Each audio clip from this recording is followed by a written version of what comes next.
I could be here all night, honestly. Whatever pace you want to go to, we can go back to finishing the whole story, or we could talk about something else, whatever you're comfortable with. I am totally comfortable with telling the rest of the story. The rest of the story is something that I feel like I need it. It would be complete without it. It is a little bit more from my point of view, but yeah, I totally will. If you want me to finish out the story, I will. All right, you can go ahead when you're ready. All right. Fast forward, by then, we've had to, I was on contract working, and it was a terrible job. But with contract, you only get paid the hours you work. I had actually had an opportunity to go somewhere else, and so somewhere where I would end up meeting you. But so I was unemployed that second time. So we're $1,000 in now on one income, and it's just minimum wage that we're living on by then and making this work. But so that second one for sure was on the credit card. I'm probably still paying for that today. But we're now about New Year's, so we're out for holiday break and New Year's Eve. It's like, yeah, I had concert tickets to see a band that I had a personal connection with, and it wasn't necessarily the music that he and I would listen to, but New Year's Eve, we decided we're going to do it. We're going to go, and we're going to one last ditch effort to like be a normal couple. And so we did. We went, and really, then we just kind of it. I don't want to speak for him, but I do want to paint a picture of just exactly what his life looked like then. This guy was not he didn't look like anything like I had dated before. What I mean by that is he wasn't college educated. My two biggest relationships before that they were both college educated guys, and so they had button ups and collar office jobs, and this one didn't. This one had tattoos all over. He I guess he told me this directly one time that it's not that serious. Life isn't, these tattoos, some of them meant stuff to him, some of them didn't, but that is the way life is. It can be what you want it to be, and that we just take things too seriously. He's coming from a place of, he's an addict. He's going to Alcoholics Anonymous as many times a week that he can go, and he's sober, and he's a high school dropout, the child of two alcoholics who by this time are sober, but he just had already overcome so many barriers and was just working like a dog. And so here this college educated woman with, maybe you could call it it was a huge transition in my life. I had abandoned everything I knew, and I was on these like really unsteady water. But so here I am rocking his world as he thinks I'm way out of his league, and which I wasn't. So by then, he was just realizing that this was not going to work out for him, and he needed, sobriety is number one. It wasn't that he was questioning sobriety or anything, but it was stressful. So the stress just needed to go away. And for us, for him, whatever that meant, we don't need to be together, and we could still be friends and blah blah blah. Well, still though, I'm a believer in people and hopeless romantic type thing. I'm thinking we don't even know, we haven't even been able to give this a true chance. So I was heartbroken over it. Needless to say, I moved on enough to have some time away from each other. My new school systems, spring break, we actually talked a little bit and decided to just get together to talk face to face. And there we are, enjoying ourselves with each other again. And didn't get back together, but we're enjoyed ourselves, whatever. We hooked up. So that happened.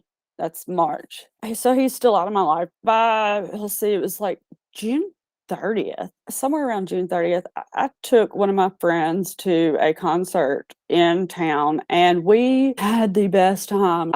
It was great. It was a punk show. I was handed the mic by the singer. I sang it was try not to give it away too much, but it was a former Ramon. I was singing every word to the wrong Ramon song in the mic. It was just, I don't know, it was a great time. Nick happened to be there. I saw him from afar, didn't say anything. We're kind of scared of each other, like, whoa. Best time. The friend that went with me, we got have breakfast the next morning, and we're sitting at the table, and he was raised the same religion I was raised in, and he had essentially been shunned because he and his now ex, but wife at the time, were going through a divorce. And they have a child, and his phone rang and he was taken away from the table because of it. So I could tell it was a pretty serious like conversation or something. But he comes back and he's like distraught and he's like slouching, he's like slumped in the chair, and he said, "I just can't believe this." And I'm like, I don't want to say, well, what's going on? But I guess my face is all but saying what. And he proceeds to tell me that his ex-wife was calling to ask, hypothetically, if circumstances were to ever be this, if she were to remarry, could she change her daughter's last name to whoever she marries? And I was gutted. I told him, I said, "I'm so sorry." I said, "I cannot imagine why that would even be brought to the table. That's the only thing that's connecting you on paper, as a father. That's the only thing that's connecting you to." I said, "I just can't imagine that." And sure enough, little did I know I'd be eating my words. Nick was supposed to actually come with me to my high school reunion, and he no-showed. I was planning that reunion, not that I wanted to, but I was voluntold. I was the class president of our senior class, so I was helping plan that reunion. The people that were helping plan it, they knew me. We grew up together. They knew I just wasn't feeling well. I just wasn't myself. One of my closest friends who was helping with it, when we met the next day, we were looking over receipts, and she just said, have you thought about taking a pregnancy test? And I'm like, seriously? No. I mean, this is like what, March, April, May. It was the end of March, but so really April, May, June, I'm like, no, no, no. I ended up taking one and I was pregnant and did not know it. And at this point, I knew, being alone and having gone through this breakup, just in this new job, getting ready for the new school year, like I just can't do any of this alone. I can't do this alone. I can't do this. I was in crisis. Ultimately, that friend of mine worked at the Child Advocacy Center and said that she would support me no matter what. That friend of mine that was going through the divorce was kind of nobody was pushing anything on me, but he was coming from a practical standpoint, like, there's no question, I'll be here for you. Like, you need to abort, whatever. By that time, I just couldn't. I couldn't do it. In my mind, I wanted to get close to my family again, in the sense that they didn't understand me and Nick. He didn't look like what I dated. I thought, you know what? I'm just going to own this. I'm going to do it. I'm going to have this kid and admit to my family what's been going on. I start preparing. I actually have recordings of myself. I did find out the sex of the child. It was supposed to be a boy. And I had this moment. I would record myself reading to him, because I had this moment in talking to my friend from the Child Advocacy Center where I just realized absolutely nobody knows who Nick is, who his parents are, literally, if I'm going to have this kid, something happens to me, nobody. I wanted the presence of his biological dad. I, at the same time, had not talked to him, did not even have his number by then. And I was scared in general for his sobriety. I just thought, I'm going to do this, but I'm never going to keep his kid from him if he finds out. It was just full on survival mode. The kid was going to have Nick's last name. I was prepared to have that child. I was introducing, recording myself reading, so that the kid would have video of me telling him everything I knew about his daddy one day. And I was going ahead and like answering all the questions I could think of that he might ask one day, not knowing if his dad was going to be present or not. So have those recordings, start working on his nursery. And one morning there's a knock at my door. And this was in August, because it was just right when school is supposed to be going back. I just found out the sex. I had all but determined the name, and that's really for me emotionally, when I gave him a name after finding out the sex, I gave him a name. I chose his name. I didn't even feel right about, why do parents get to choose a kid's first name? Anyway, when I gave him a name, that's when it became real. It's like my best friend in my head. That's who I was talking to every day and reading to, and because hearing is the first sense that's what they say in utero, is the first sense. Here comes a knock at my door, and I'm like, who in the world? I was wearing a gown that was just it was like almost a slip, and looking through the window, and I could see it was Nick. I had not heard his voice in months. And yes, I'm pregnant with this kid. Well, this is the part that's going to be weird. But apparently, he had found out somehow, which is fine. And he said, "Come on, we're going somewhere." And I said, "No, I'm not going anywhere with you. We're going to have a conversation." And he said, "If you don't change clothes, I'm going to put you over my shoulder. I'm going to put you in this car and we're going to do this." Now, I'm going to pause here and say, this guy is terrified. This guy's found out that this girl is pregnant with this kid, and all he knows is she's going to just take everything I have, trying to just suck me dry of all anything. He didn't have extra money, but he just thought he would spend his life in court battling support for the rest of his life. And so he's in fear, and he had brought a friend with him who was more or less a witness all the way around. But I didn't change clothes. I said, "I'm not going anywhere with you until we have a conversation." And from there, I remember laying in the back seat of a car, and I remember I was opening my eyes and seeing like a car lot sign that's familiar around here. That's the next thing I remember. And I remember then at the clinic, you sign, are you making this choice on your own? And I did not sign. I put no. Yeah, so he drove us to the clinic. That was the choice. He had made the choice that we were going to abort. He had no idea how far along I was, having nothing, just having no idea of anything. How emotionally attached, just mental health all the way around, like how much of the nesting had taken place, how much I was struggling, just mentally dealing with this because I wanted to be respectful to him as the kids died. They give you some, I don't know. I went back later to get the full story, but there was this cup, they give you oral medication, I don't know. And I don't, by the way, don't remember, like I said, going, is I know I didn't sign the papers. I know that I answered no, that I wasn't making the decision on my own or for myself. I remember them calling my name, him initialing that was a mistake, and he signed my initials on it, that it was a mistake. I woke up in a dark room with other people that had just gone through surgical, I guess, abortion, DNC. I don't know. I did not come home pregnant that day. How do I say it? He was reacting for survival, what he thought, and I was acting. I thought by standing my ground and saying, "Nope, we're going to have a conversation first. I haven't even heard your voice in months. There is a conversation we have to have." Well, that didn't happen. So I did not come home pregnant, and the emotional train wreck that was afterward. I was vegan for 9 months with him because he was vegan. We stopped. I found this out. I discovered this a few days later. So in my microwave, like, there was a rotisserie chicken. A couple of days later, I'm like, "What in the world is this?" Well, he had gone, and at least you're supposed to have somebody with you like 48 hours afterward. I did not. So you sign off that you have somebody there, for 48 hours. Apparently he had signed that or whatever, but he wasn't there. He dropped me off at home. Shortly later, the police knocked on my door to do a welfare check, so that he had called them to basically do what he was supposed to be doing and do a welfare check on me. I was like, "I'm fine. I had a procedure today." I was under anesthesia. I was like, "I'm hungry and I'm mad, and I closed the door on them. I was like, "I'm fine. Bye."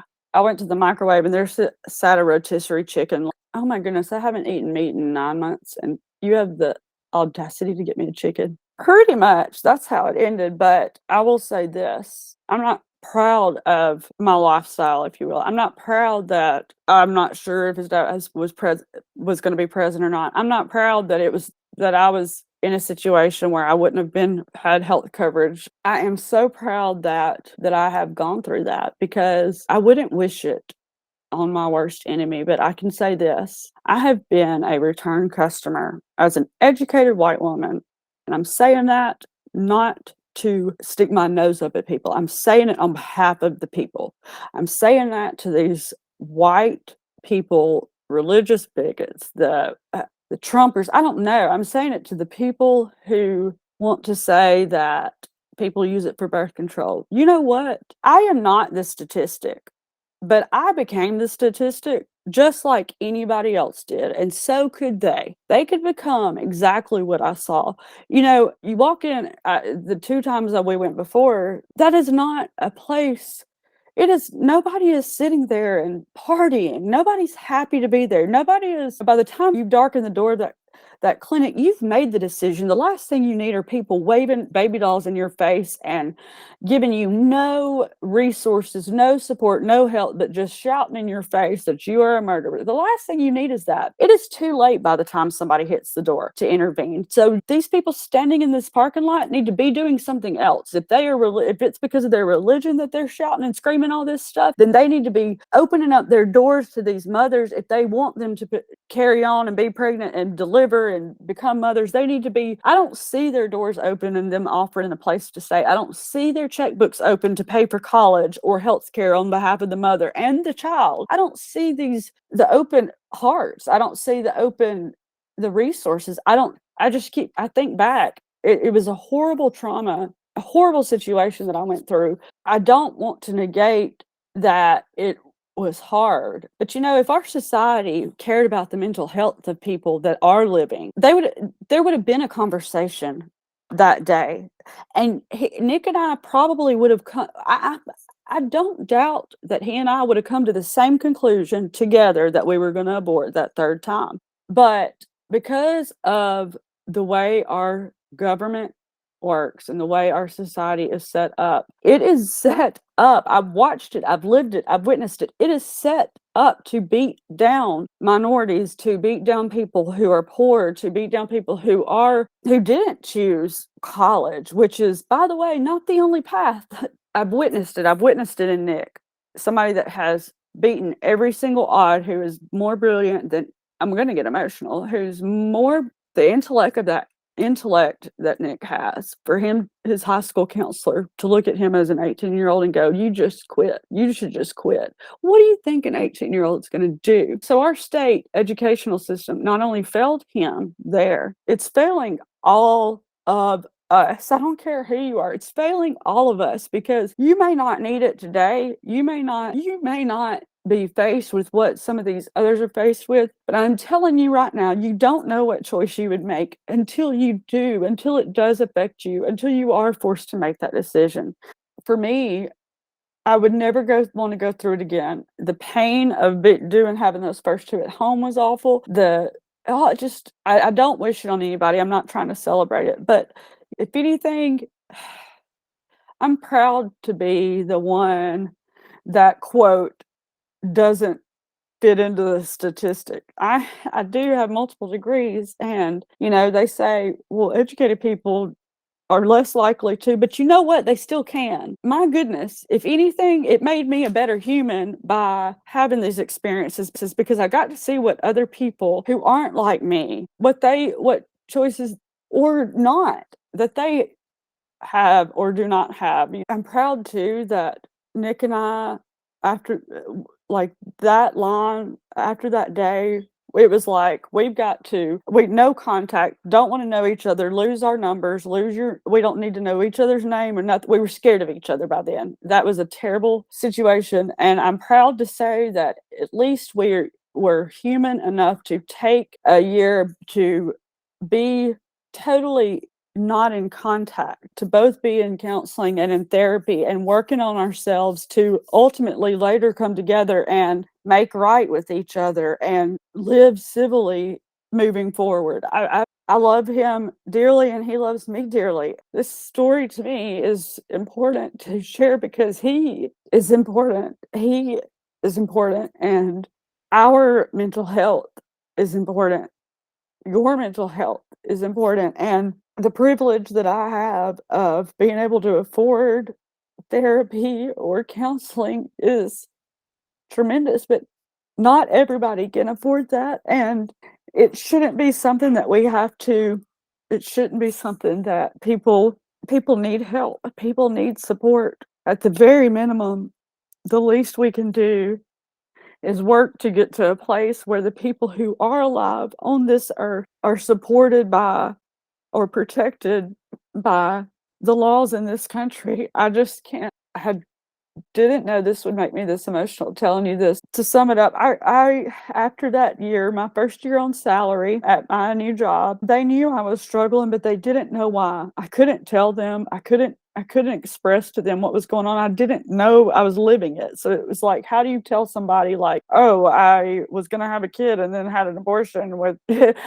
by being carried over the shoulder of my ex-boyfriend, it's not something that you can easily share. So actually, I was teaching elementary then, and everything was so painful, and I was struggling, but I was at work. But at the end of that year, I decided to resign. I resigned and wrote a letter, and I shared that I was going through some personal traumas. So I finally opened up that I was going through something, a mental health crisis, number one, but also just struggling in general with some traumas. And a year after I took off, my boss for the school system that I work in now called me and she said, "Can you come in to talk to me?" So I met with her.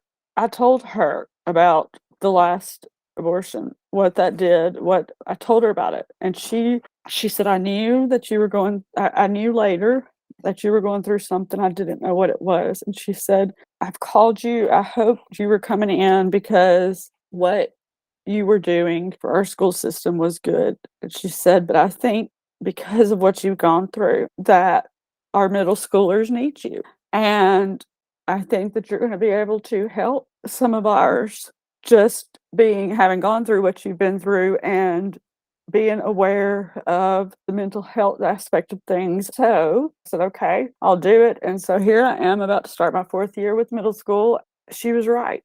She was right. She was right that our middle schoolers need advocates because they're not often treated like humans in an institutional educational type setting. And that's where I am. Why I'm here. Oh my gosh. I that's honestly a huge and beautiful and just complex story, and it's a lot.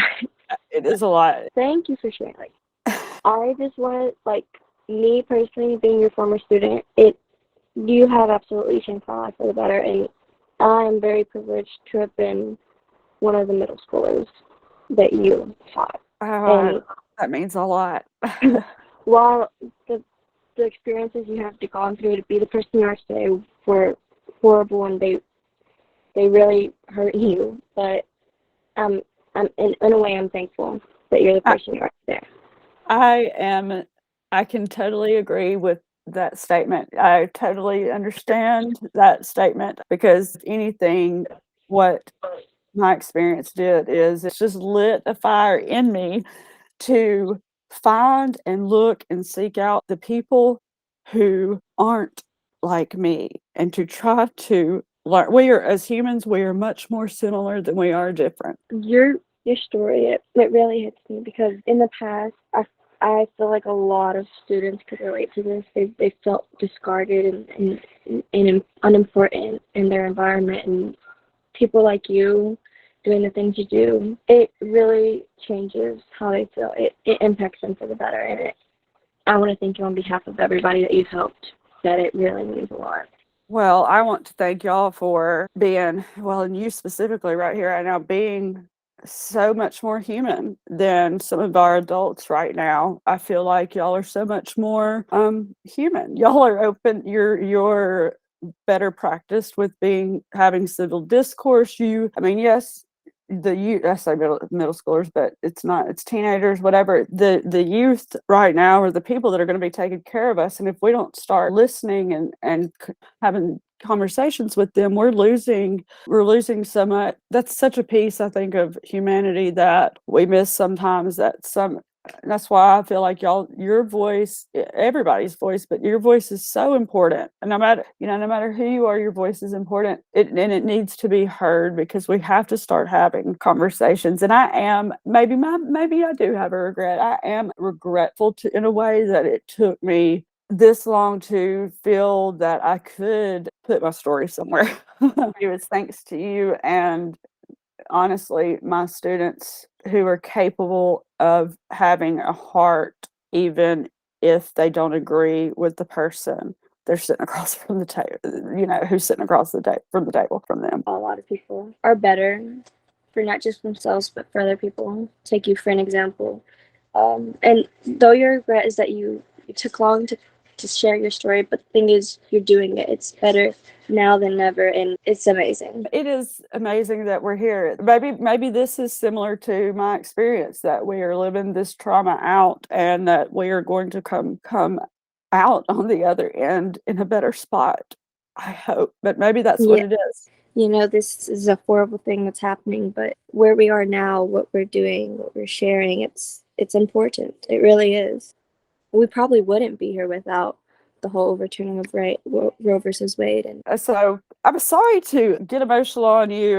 It is empowering, and I hope that you know just in this conversation how deeply I respect you as a person. To be able to sit, for me to be able to confide this or share this with you, it means so much to me to be able to do that.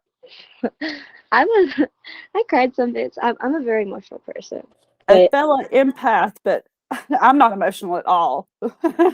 yeah, don't ever apologize for showing your emotions. It's something that humanizes us, truly. And I have so much respect and love and just trust for you. Likewise, my friend. This isn't easy conversations. These are awkward and weird. And I know that I'm sure there's more questions and there's more conversations to be had. But this time that we've shared has so been worth it because, at the very minimum, it gives me a chance to be a human and listen and be honest. At the end of the day, we all know somebody. We all know somebody who been in a situation to make the choice to have a child or put their child up for adoption or to abort. That choice is so personal and so different for every single person. And if things, situation, thank goodness for me that I had a place to go to, that Nick knew of a place or someone to call. Had I not been able to my